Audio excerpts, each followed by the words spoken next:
ఓం మహాగణాధిపతయే నమః. ఓం గురుభ్యో నమః. ఓం శ్రీమాత్రే నమః. పరమేశ్వర స్వరూపమైనటువంటి జ్యోతిష, వాస్తు మరియు ఇతర అనేకమైనటువంటి శాస్త్రములను మనకు అందించినటువంటి మహర్షులకి నమస్కారం. హయగ్రీవ హయగ్రీవ హయగ్రీవేతి యో వదేత్ తస్య నిస్సరతే వాణి జనుకన్యా ప్రవాహవత్. అరుణాం కరుణాతరంగితాక్షీం ధృతపాశాంకుశపుష్పబాణచాపాం అనిమాదిభిరావృతాం మయూకైః అహమిత్యేవ విభావయే భవానీం. శ్రీమాత్రే నమః. ప్రేక్షకులకి ఆ లలితాంబిక అమ్మవారి యొక్క అనుగ్రహం పరిపూర్ణంగా కలగాలని మనస్ఫూర్తిగా కోరుకుంటూ మనం ఈరోజు 23వ తేదీ నుంచి 29వ తేదీ వరకు ఉన్నటువంటి వార ఫలితములు మరియు గ్రహస్థితి ఏ విధంగా ఉంది, ఏ విషయాల పట్ల జాగ్రత్తగా ఉండాలి, మీరు ఏ దేవతా ఆరాధన చేసుకోవాలి, ఏ విషయంలో బాగుంటుంది అనేటువంటి అంశాలు చెప్తుంది నేనైనప్పటికీ కూడా చెప్పిస్తుంది సాక్షాత్ లలిత అమ్మవారిగా భావిస్తూ ఒక్కొక్క లగ్నం నుంచి తెలుసుకుందాం. లగ్నం తెలియని వారు రాశిని చూసుకోవచ్చు. అయితే ముందుగా గ్రహస్థితి కనుక చూసుకున్నట్లయితే రాహు, బుధుడు, శుక్ర, రవి మీనంలో ఉన్నాడు. ఈ శని కూడా 29వ తేదీ కల్లా చేరుకుంటాడు. చంద్రుడు కూడా చేరుకుంటాడు. అంటే 29వ తేదీకి షష్టగ్రహ కూటమి ఏర్పడుతుంది. అదేవిధంగా వృషభంలో గురువు, మిథునంలోకి కుజుడు, కన్యారాశిలో కేతువు యొక్క సంచారము, కుంభంలో శని ఉన్నాడు ప్రజెంట్. ఈ గ్రహస్థితిని అనుసరించి ఎవరికి ఏ విధంగా ఉంది అనే విషయాలు మనం తెలుసుకుందాం. ధనుర్లగ్నము, ధనస్సు రాశి. ధనస్సు వారికి కనుక చూసుకున్నట్లయితే ఈ వారం కాస్త రియల్ ఎస్టేట్ రంగాల్లో ఉండేటువంటి వారికి, వ్యవసాయ రంగాల్లో ఉండేటువంటి వారికి అనుకూలమైనటువంటి వాతావరణం ఉంటుంది. అలాగే కాస్త ఫైనాన్షియల్గా ఈ వారం ఎండింగ్ నుంచి ఫైనాన్షియల్ గ్రోత్ పెరుగుతుంది, అందులో ఎటువంటి సందేహం లేదు.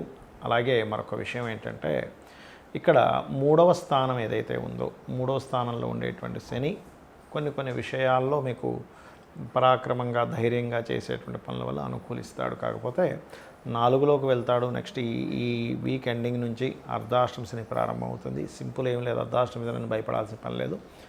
కొంచెం కన్స్ట్రక్షన్స్, ఈ వాహనాల విషయంలో అనవసరమైన ఖర్చులు వస్తూ ఉంటాయి, అదొక్కటి కంట్రోల్ చేసుకుంటే సరిపోతుంది.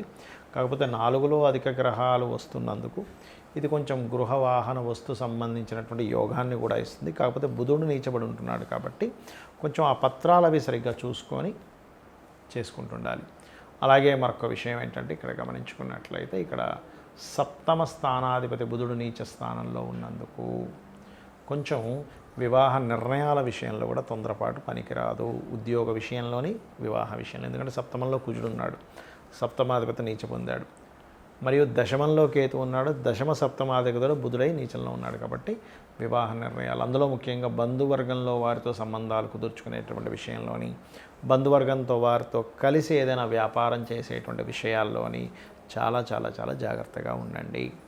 ఇక ఉద్యోగ సంబంధించిన విషయంలో కొన్ని మార్పులు చేర్పులు అయితే సూచిస్తున్నాయి. అందులో ముఖ్యంగా పెద్ద మొత్తంలో ఏదైనా మనీ ట్రాన్స్ఫర్ చేసేటప్పుడు మరింత జాగ్రత్తగా ఉండండి.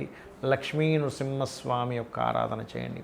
ఇష్టపడిన వారిని వివాహం చేసుకుందాం అనుకునే విషయంలో ఆఖరి వరకు ఒక రాకుండా దాని తర్వాత అనవసరమైన గొడవలకు దారితీస్తూ ఉంటుంది, అనవసరం నిందలు పడతారు. కాబట్టి ఈ యొక్క విషయంలో కొంత జాగ్రత్తగా ఉండండి. చాలామందికి ఈ సంవత్సరం నుంచి అయినా సరే నా జీవితం మారాలి, ఒక్కోసారి కొత్త సంవత్సరం ఉగాది నుంచి మారాలి, ఇక్కడి నుంచి మారుతుందేమో అని ఒక ఆశతో ఉంటారు. లేదా ఆంగ్ల సంవత్సరం 2025 వచ్చింది, ఇప్పటి నుంచి ఏమైనా మారుతుందా, 2026 వచ్చింది, ఇక్కడి నుంచి ఏమైనా మారుతుందా అంటూ ఉంటారు. మరి సంవత్సరం మారగానే అసలు ఎందుకు మారాలి, ఇది మనం అర్థం చేసుకోవాలి. ఎప్పుడైనా సరే మేజర్ ప్లానెట్స్ అయినటువంటి గ్రహాలు మారితే అప్పుడు కొంత పరిస్థితుల్లో మార్పు వస్తుంది, కాలం మారినట్టుగా. ఇంకోటి వాటికంటే ముఖ్యంగా మన దినచర్యలో ఆలోచన విధానము, మనం చేసేటువంటి దేవత ఆరాధన, మనం తీసుకునే నిర్ణయాలు, మనం కష్టపడేటువంటి విధానము మారితే ఆటోమేటిక్గా మారుతుంది. అయితే ఇవన్నీ మారాలంటే కూడా మన గ్రహస్థితి అనుకరించాలి. అంటే ఆ గ్రహస్థితి కనుక మీకు అనుకూలించకపోతే మీరు ఎంత ప్రయత్నం చేస్తున్నా ముందుకు వెళ్ళలేకపోతుంటారు. ఎందుకంటే చాలామంది తెలివైన వాళ్ళు ఉంటారండి భూమి మీద, చాలా తెలివి, చాలా టాలెంటెడ్ కూడా ఉంటారు. కానీ వాళ్ళకి ఎందుకో కలిసి రాదు. ఎందుకు కలిసి రాదు అంటే పూర్వజన్మ కర్మ. మరి ఆ పూర్వజన్మ కర్మల్ని అలాగే అనుభవించాలా, ఇంకా నా జీవితం ఇంతే అనుకుని ఏడ్చుకుంటూ కూర్చోవాలంటే జ్యోతిష్ శాస్త్రం ఎక్కడా కూడా నువ్వు ఏడ్చుతూ కూర్చునేదానికి శాస్త్రం అక్కర్లేదు. అసలు నా జీవితం ఇలా ఉందండి, ఇలాగే పనిచేస్తుంది అనుకోవడానికి అసలు శాస్త్రమే అక్కర్లేదు. ఇప్పుడు మెడికల్ ఉంది, మెడికల్లో అలాగా మీకు ఏదో ప్రాబ్లం వచ్చింది, డాక్టర్ గారి దగ్గరికి వెళ్తే ఏం చేస్తారు, బాబు నువ్వు ఈ టాబ్లెట్స్ వాడు, ఈ కోర్స్ చేయి, నీకు తగ్గుతుంది అంటాడు. రోగం తగ్గుతుంది మనకి కదా. కాకపోతే కొన్ని రోగాలేమో వారం రోజుల్లో 3 రోజుల్లో తగ్గితే, కొన్ని 6 నెలలు 3 నెలలు లాంగ్ టర్మ్ ఉంటాయి. అది రకరకాల హోమియోపతి కావచ్చు, ఆయుర్వేదం కావచ్చు, అలోపతి కావచ్చు. అలాగే మన దినచర్యలో మనం తీసుకునేటువంటి ఆహార వ్యవహారాలు, ఎక్సర్సైజెస్ చేయడం వల్ల కూడా అనారోగ్యానికి దూరం ఎలా అయితే అవుతామో, ఆరోగ్యంగా ఎలా ఉంటామో, మనం నిత్యము చేసేటువంటి కొన్ని వాటి వల్ల మీకు గ్రహస్థితులు మారుతున్నా, ఒక బ్యాడ్ కాంబినేషన్స్ ఒకటి వచ్చినా, లేకపోతే మీరు ఎక్కడా కూడా ఇబ్బంది పడకుండా ఉండడానికి కొన్ని చేసుకుంటూ ఉండాలి. అప్పుడు ఖచ్చితంగా ఇంకా అందులో డౌట్ లేదు, ఆ వ్యక్తి ఎక్కడ కూడా ఇబ్బంది పడకుండా ఉంటాడు. అదేంటో చెప్తాను ఇవాళ మీకు నేను. మీ ఇష్టదైవం ఎవరైనా గుర్తుపెట్టుకోండి, అది విష్ణువా, మహావిష్ణువా, శివుడా, అమ్మవారా, లేకపోతే నేను దశమహావిద్యలో పలానా అమ్మవారిని చేస్తున్నానండి, లేదా కాలభైరవుడిని చేస్తున్నానా, ఏదైనా ఆంజనేయ స్వామి కావచ్చు, ఏదైనా మీ ఇష్టదైవం ఒకటి గుర్తుపెట్టుకోండి. మా ఇష్టదైవం ఎవరో నాకు తెలియట్లేదు, నేను ఎవరిని పూజించాలో అర్థం కావట్లేదు అన్నప్పుడు లగ్నం నుంచి పంచమ స్థానంలో ఏ గ్రహాలు ఉన్నాయి అంటే, ఉదాహరణకి మేష లగ్నం అనుకోండి, పంచమం రవి అవుతుంది. ఈ రవి స్థానంలో ఏ గ్రహాలు ఉన్నాయి, లేదా రవిని, లేదా వృషభ లగ్నం అనుకోండి, బుధుడు అవుతాడు. బుధ స్థానంలో ఏ గ్రహాలు ఉన్నాయి, లేదా బుధుడిని, మీ జన్మ జాతకంలో, గోచారంలో కాదు, వారిని తీసుకోండి. మీకు ఇష్టదైవం అంటే ఇష్టదైవం, లేదంటే ఆ దేవత ఆరాధన చేస్తే ఏమవుతుందంటే, ఫస్ట్ మీకు ఇక్కడ ఏదైతే జీవితంలో అడ్డుపడుతున్నాయో, మీ జీవితంలో ముందుకు వెళ్ళనివ్వకుండా ఆ అడ్డుపడుతున్నటువంటి విషయాలు ముందు ఆ కర్మ అనేటువంటి దగ్ధం అవుతుంది ఉపాసన వల్ల. ఆ దేవత ఆరాధన ఉదయం సాయంత్రం, కనీసం పొద్దున్న, పోనీ సాయంత్రం లేట్ అయిపోతుందండి, నేను ఇంటికి వచ్చేసరికి అలసిపోతున్నాను అనుకుంటే కనీసం ఉదయం పూట పూజ చేసుకోండి. పూజ అంటే పూర్వ వైభవాన్ని జనింపజేసేది పూజ, గుర్తుపెట్టుకోండి. ఒకప్పుడు నేను బాగా బ్రతికేవాడిని అండి, అది తీసుకొచ్చి ఇస్తుంది పూజ. అలాగా చక్కగా పంచోపచార పూజ, షోడశోపచార, ఇంకా 64 రకాలుగా చేసేవాళ్ళు ఉండరు అనట్లేదు, కానీ కనీసం పంచోపచార పూజ ఒక్క 10 నిమిషాల్లో అయిపోతుంది. మనసు పెట్టి మనసును అలా పెట్టి చేయండి, ఫలాపేక్షరహితంగా చేయండి. ఎక్కడా కూడా ఏమీ ఆశించకుండా పూజ చేయండి, ఏమీ అడగకుండా, భగవంతుడు ఆయనే చూసుకుంటాడు మొత్తం. అలాగే మీకు దగ్గరలో ఏదైనా ఆలయం ఉన్నట్లయితే, కొంతమందికి ఇళ్లలో కుదరదు పూజలు, ఒకవేళ ఇంట్లో పూజ చేసుకుని ఆలయానికి వెళ్ళచ్చు, ఇంట్లో పూజ చేసుకుంటే ఆలయానికి వెళ్ళొద్దని నేను చెప్పట్లే.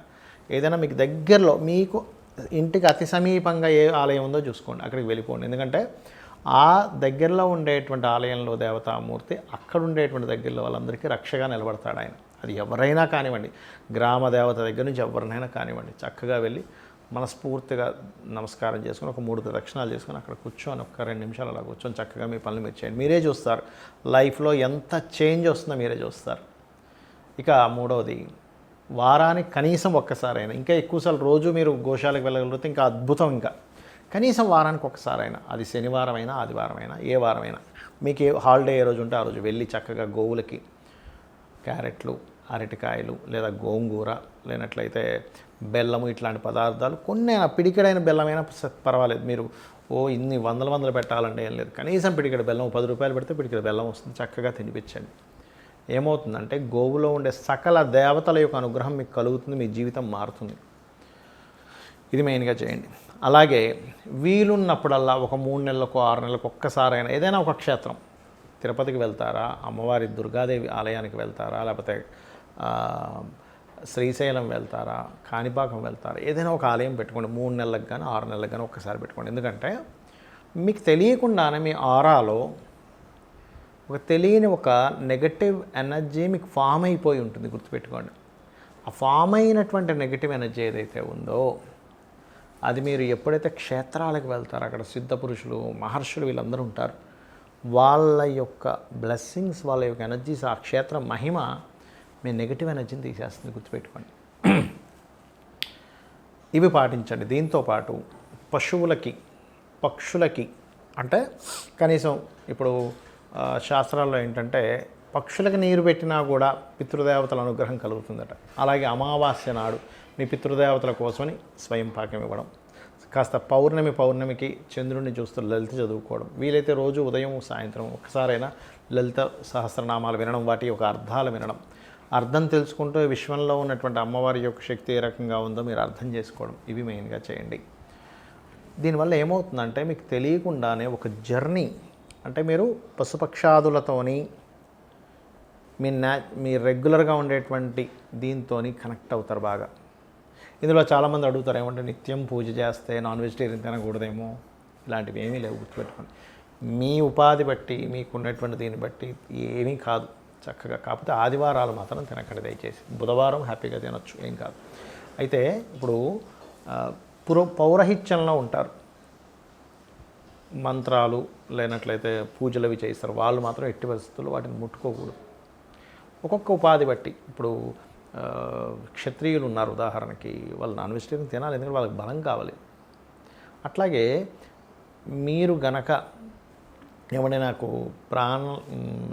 సకల జీవుల మీద నాకు ఒక రకమైన దయాగుణం ఉంది, నేను వాటిని చంపడం ఏమిటనే భావన కలిగి మానేయడం వేరు, బలవంతంగా మానేయడం వేరు. అమ్మో ఇదేదో అంటున్నారు, అదేమైపోతుందంటే మీరు తినకపోయినా కూడా అయ్యో నేను తినట్లేదే అనేటువంటిది తినడం కంటే ఎక్కువ దోషాన్ని తెచ్చిపెడుతుంది.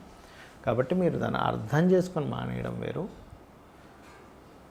వీటన్నిటికంటే ముఖ్యమేంటంటే ఒక ప్రాణిని నేను చంపుకొని తింటున్నాను అనేటువంటి దానికంటే కూడా ఎక్కువ దోషం ఎక్కడ వస్తుందంటే మనుషుల్లోనే మనం ఉంటూ మనుషుల్ని కొంతమంది చూడండి హింసిస్తూ ఉంటారు ప్రతి క్షణం మాటలతోని చేతలతోని.